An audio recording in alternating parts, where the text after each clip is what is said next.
जी नमस्कार। ससे भाई। क्या नाम है आपका? मधु फरीदाबाद से। क्या काम करते हैं आप? मैं हाउसवाइफ हूँ।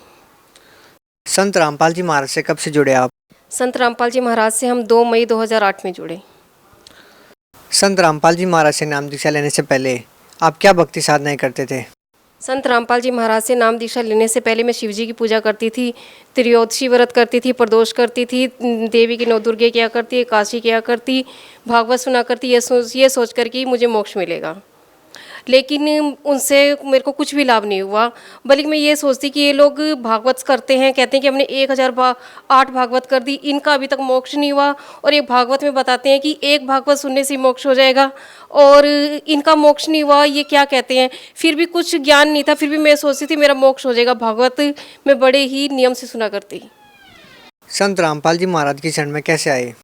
संत रामपाल जी महाराज जी की शरण में हम, हमारे पड़ोस में एक आंटी हैं, उन्होंने हमें परमेश्वर का सार संदेश, भक्ति सुधाकर का संदेश किताब दी। उसे पढ़कर मैंने नाम दीक्षा लिया। सतगुरु रामपाल। आपको संत रामपाल जी महाराज की शरण में जाने की जरूरत क्यों पड़ी? सतगुरु रामपाल जी महाराज की शरण में मैं मोक्ष के लिए आई, क्योंकि मेरे को ये था कि मेरी मुक्ति हो जाए। और मैं शिव जी की जो भक्ति करती थी और उनको मैं सर्वा मानती थी कि इनकी भक्ति करने से मेरे को सचखंड मिल जाएगा, मैं सचखंड जानती थी। और जब मैंने सतगुरु रामपाल जी महाराज की किताब पढ़ी तो उन्होंने सारी देवी देवताओं की स्टेज बताई कि कौन सा देवी देवता किस पावर का है। उसमें उन्होंने शिव जी के बारे में भी बताया कि ये तो सिर्फ 3 गुण हैं।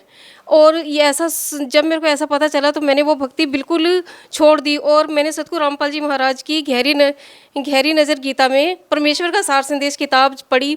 उसमें मैंने पढ़ा कि ब्रह्म के 21 ब्रह्मांड हैं, पर ब्रह्म के 7 संग ब्रह्मांड है और पूर्ण ब्रह्म के असंग ब्रह्मांड का मालिक है और वहाँ जाने के जन्म मृत्यु नहीं होते। ऐसा पढ़ने के बाद तो मैं एकदम से ऐसी हो गई कि मेरे को सतगुरु रामपाल जी महाराज आज मिल जाए और मैं आज ही नाम दीक्षा ले लूँ। लेकिन दुर्भाग्य से उस समय क्रोथा कांड के अंदर सतगुरुदेव जी जेल में थे और जिनसे मुझे किताब मिली थी वो मुझे ये बताया करते कि उनके 8 लाख शिष्य हैं। तब मैं उनसे कहती, मैंने कहा मेरे को इससे फ़र्क नहीं पड़ता कि उनके 8 लाख शिष्य हैं या कितने हैं, अगर उनके 8 शिष्य भी होंगे ना तो मैं तब भी उनसे नाम दीक्षा लूँगी।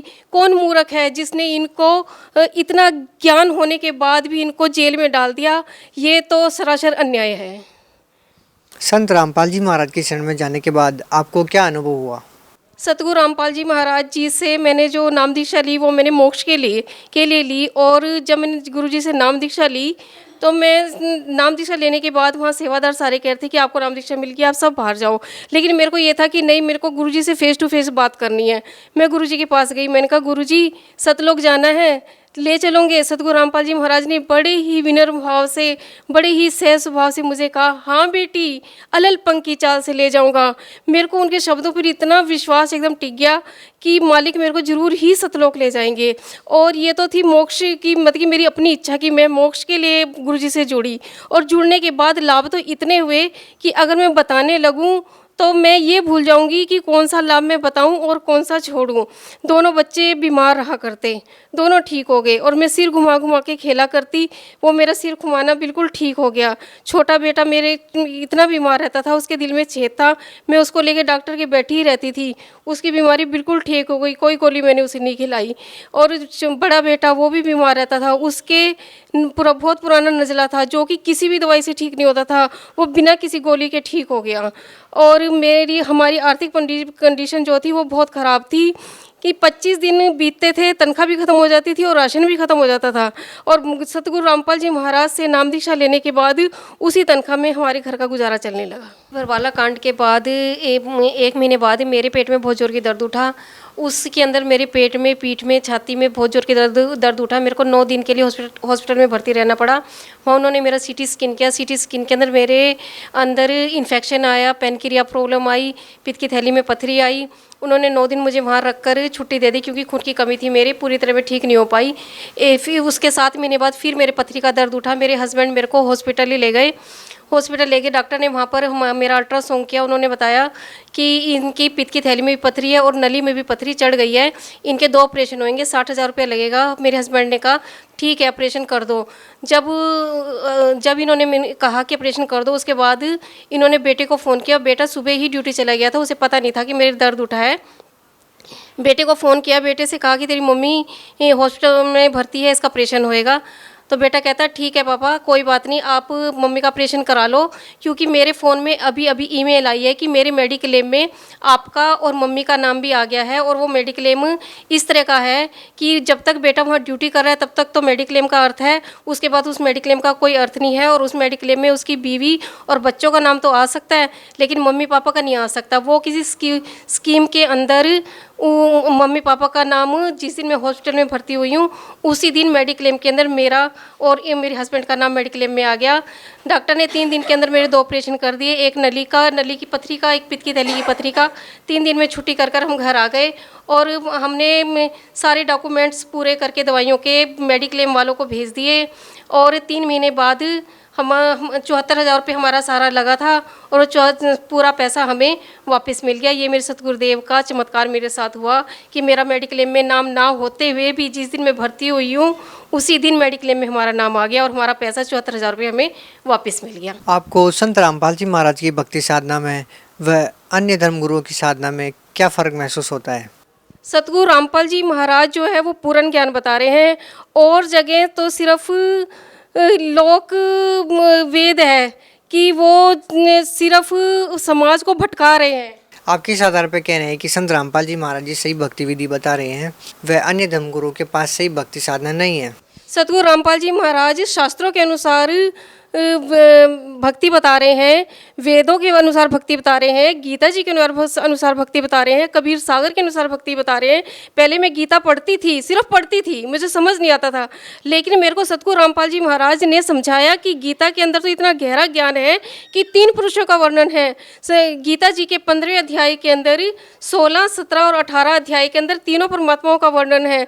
प्रथम सर्वपुरुष, द्वितीय अक्षर पुरुष और तृतीय पूर्ण पुरुष कबीर साहिब का वर्णन है, जो कि वो उत्तम है, उत्तम बताया है, जो मुझे पहले समझ नहीं आता था और वो मुझे सतगुरु रामपाल जी महाराज की कृपा से समझ आया। बहन जी, हिंदू धर्म की धार्मिक पुस्तक पवित्र गीता जी, वेद, पुराण सभी हिंदू धर्म के लोगों को पढ़ाए जाते हैं। फिर संत रामपाल जी महाराज ने आपको गीता और वेदों में ऐसी कौन सी बातें बताई जो अन्य धर्मगुरुओं ने आपको नहीं बताई? सतगुरु रामपाल जी महाराज ने हमें देवी देवताओं की स्टेज बताई। गीता जी के अंदर जो ब्रह्म अर्जुन से कह रहा है कि तेरे और मेरे कई जन्म हो चुके हैं, मैं जानता हूँ तू नहीं जानता, क्योंकि ब्रह्म जो है वो अर्जुन के जन्म को जानता है, लेकिन अर्जुन ब्रह्म के जन्म को नहीं जानता। इस चीज़ को तो अर्जुन अज्ञानता में है ना। तो ये चीज़ हमें सतगुरु रामपाल जी महाराज ने बताई कि ब्रह्म, परब्रह्म और पूर्ण ब्रह्म पे मोक्ष है। बहन जी, कुछ लोगों के द्वारा बाहर पैम्पलेट्स बांटे जा रहे थे, उसमें एक क्वेश्चन था कि पूर्ण संत की क्या पहचान है? तो आप इस बात को कैसे डिफाइन करना चाहेंगे कि पूर्ण संत की पहचान आम जन लोग कैसे कर सकते हैं? पूर्ण संत की पहचान ये है कि वह शास्त्र विधि के अनुसार हमें ज्ञान बताएगा। अक्षर पुरुष एक पेड़ है, निरंजन वाकी डाल, तीनों देवा शाखा है और पात रूप संसार। जो इस पात रूप से जो हमारी इस भक्ति रूपी वृक्ष की जड़, तना, डेडी टाल और ये टहनी पत्ते, इन सब के बारे में हमें पूरा ज्ञान करा देगा, वही पूर्ण गुरु है। बहन जी देखिए, हिंदुस्तान में बहुत सारे धर्मगुरु हैं, हर गुरु अपने शिष्य को नाम दीक्षा देते ही हैं। बहुत सारे धर्मगुरुओं के अनुसार जो भी भक्ति दीक्षा दी जाती है, हर शिष्य कोई न कोई नाम जपता ही है। जैसा कि आपके पैम्पलेट में मैंने बाहर पढ़ा कि उसमें एक प्रश्न था कि राम, हरे कृष्ण आदि नामों से मुक्ति संभव है या नहीं। आप क्या कहना चाहेंगे, उनसे मुक्ति संभव है या नहीं? नहीं, उनसे मुक्ति संभव नहीं है, क्योंकि गीता जी में कहीं भी नहीं लिखा कि राधे राधे कहो, राम राम कहो। ऐसा किसी भी मंत्र का उसमें वर्णन नहीं है। उसमें सिर्फ एक वर्णन है, ओम तत्सत, जिसके बारे में सतगुरु रामपाल जी महाराज जी बताते हैं। पहले वो प्रथम मंत्र देते हैं और फिर उसके बाद वो सतनाम देते हैं, फिर उसके बाद सार नाम देते हैं। ये ओम तत्सत कोई मंत्र नहीं है, सिर्फ ये मंत्रों की तरफ संकेत है जो सिर्फ रामपाल जी महाराज ही देते हैं। तो क्या केवल सतनाम सतनाम करने से मोक्ष संभव है? नहीं, सतनाम कोई मंत्र नहीं है। सतनाम तो जो है वो सतनाम मंत्र नहीं है। सतनाम तो मंत्र की तरफ इशारा है जो कि सतगुरु रामपाल जी महाराज देते हैं। जैसा कि हमारे धर्म ग्रंथों में परमात्मा के बारे में बहुत सारी व्याख्याएं की गई है, आप परमात्मा को किस तरह देखते हैं? हम परमात्मा को अगर मेरे शब्दों में कहे जाओ, मैं तो आंखों देखा वर्णन करती हूँ, कानों सुना नहीं करती। सतगुरु रामपाल जी महाराज को मैंने एक बार नहीं कई बार कबीर साहिब के रूप में देखा है, इन्हीं खुली आंखों से। जबकि बहुत सारे लोगों का कहना है कि परमात्मा तो निराकार है, तो आप उन लोगों को क्या कहना चाहेंगी?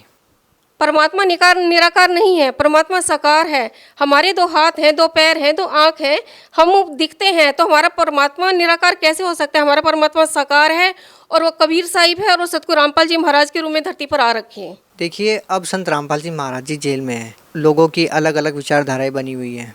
जो संत रामपाल जी महाराज के ऊपर लोगों द्वारा तरह तरह के आरोप लगाए जा रहे थे, उन आरोपों के बारे में आप क्या कहना चाहेंगी? सतगुरु रामपाल जी महाराज जो हैं वो शक्ल देखकर प्रेम नहीं करते। हमारे सतगुरु रामपाल जी महाराज गोरे काले से प्रेम नहीं करते, वो सिर्फ आत्मा से प्रेम करते हैं। वो आत्मा, एक सतगुरु रामपाल जी महाराज ही ऐसे हैं जो आत्मा के स्तर को उठाकर उसे भक्ति करवा सकते हैं, और किसी में ऐसी पावर नहीं है जो आत्मा के स्तर को उठाकर उसे भक्ति करवा सके। और सतगुरु रामपाल जी महाराज जिस टाइम जेल में हैं, उन पर लोग अलग अलग टिप्पणी कर रहे हैं, अपने कर्म बिगाड़ रहे हैं, क्योंकि हमने इतना जो आंखों देखा वर्णन किया है वो आपको जगाने के लिए तो किया है कि आप लोग जागो कि हम तो परमात्मा के कुत्ते हैं, भौंक रहे हैं। हम ये सोचते हैं कि हमें अच्छा रास्ता मिला है, आपको भी अच्छा रास्ता मिले। एक संत के ऊपर गलत आरोप लगाकर, गलत टिप्पणियां कर कर अपने कर्म ना बिगाड़े, बल्कि उस संत सतगुरु रामपाल जी महाराज तो ऐसे संत हैं कि उनको सिर पर बिठा लेना चाहिए। सतगुरु रामपाल जी महाराज हमारे सिर के ताज हैं। हम गर्व से कहते हैं कि हम सतगुरु रामपाल जी महाराज के चेले हैं और तुम भी उनका अनुसरण करो, आप भी आओ, नाम दीक्षा लो। बहन जी, जो लोग संत रामपाल जी महाराज से जुड़ना चाहते हैं वो संत रामपाल जी महाराज से नाम दीक्षा कैसे ले सकते हैं?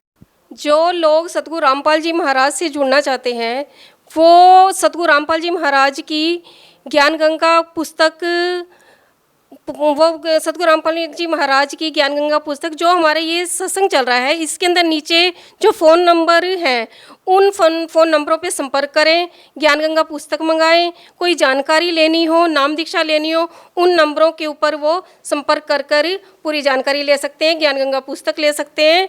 और या फिर उनको सत्संग में कुछ समझ नहीं आ रहा, ज्ञान गंगा पुस्तक में कुछ समझ नहीं आ रहा, उसको समझने के लिए वो फ़ोन कर सकते हैं। एक हमारे सतगुरु रामपाल जी महाराज का सत्संग हरियाणा न्यूज़ चैनल पर शुरू हुआ है सुबह 6 बजे से 7 बजे तक, उसे भी देखें और अपने ज्ञान में वृद्धि करें। बहुत बहुत धन्यवाद आपका। सत सही भाई।